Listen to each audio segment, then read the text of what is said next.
বাংলাদেশের মানুষ উন্মুখ হয়ে আছে, তারা ভোট দেবে।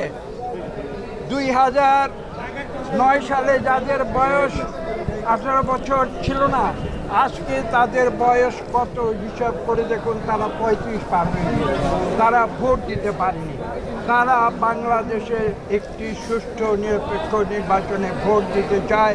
ইনশাআল্লাহ আগামী ফেব্রুয়ারিতে তাদের সেই ইচ্ছা পূরণ। 5000 বছর আগে থেকে মানুষের এই মুক্তির আন্দোলন শুরু হয়েছে। কাজেই কোনো ইতিহাসে আছে, কোনো বই পুস্তকে আছে, হতে পারে সেটা হয়তো কোনো ইতিহাসের অংশ, হয়তো সেটা কোনো ইতিহাসের অংশ না হয়েও মানুষের যে বিশ্বাস, সেই বিশ্বাসের অংশ হতে পারে। কিন্তু বিশ্বাসটি কিন্তু স্থির, নিশ্চিত এবং এক। সেটা হচ্ছে কি, মানুষের মুক্তি চাই, মানুষের অধিকার প্রতিষ্ঠা চাই, মানুষের যে মৌলিক অধিকার সেটি প্রতিষ্ঠিত হতে হবে। একটি সুষ্ঠু নিরপেক্ষ ভোটের মাধ্যমে কেবল বাংলাদেশের মানুষ তারা গণতন্ত্র ফিরে পেতে পারে। তারা তাদের ইচ্ছা মতো 300 প্রতিনিধি নির্বাচিত করবে এবং এটা বুঝতে হবে, এই প্রতিনিধিরা কিন্তু কোনো চিরস্থায়ী বন্দোবস্তে আসতে পারবে না। তারা একটি নির্দিষ্ট সময়ের জন্য আসবে।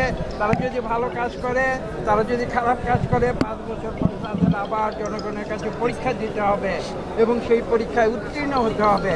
যদি তারা ভালো কাজ করে, হয়তো জনগণ তাদের আবার সেই ক্ষমতা তাদের দিতে পারে ভোটের মাধ্যমে। যদি তারা খারাপ কাজ করে, তাহলে জনগণ তাদের প্রত্যাখ্যান করবে পরবর্তী নির্বাচনে। এটাই হচ্ছে গণতন্ত্রের শক্তি। কাজে আজকে আমাদের বুঝতে হবে যে এই গণতান্ত্রিক পন্থাকে আমাদের বাংলাদেশে প্রাতিষ্ঠানিক রূপ দিতে হবে। গণতন্ত্রের পথ সুস্পষ্ট নয়। কাজে এটা মানুষের সংগ্রাম, এটা একটি চিরন্তন সংগ্রাম।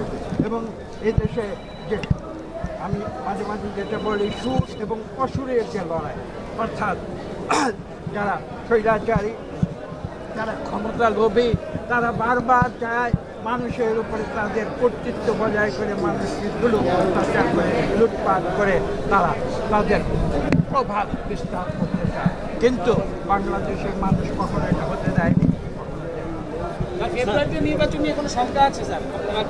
আমার মনে হয় যথেষ্ট হয়েছে।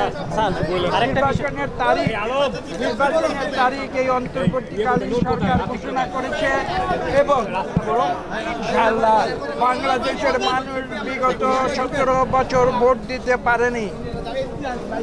কাজেই গণতন্ত্রের সংগ্রাম কোনো কুসুমাস্তীর্ণ পথ নয়, এটা বুঝতে হবে। এটা শুধু বাংলাদেশের বেলায় নয়, সারা বিশ্বের গণতন্ত্রকামী মানুষের ইতিহাস আপনারা পর্যালোচনা করে দেখুন।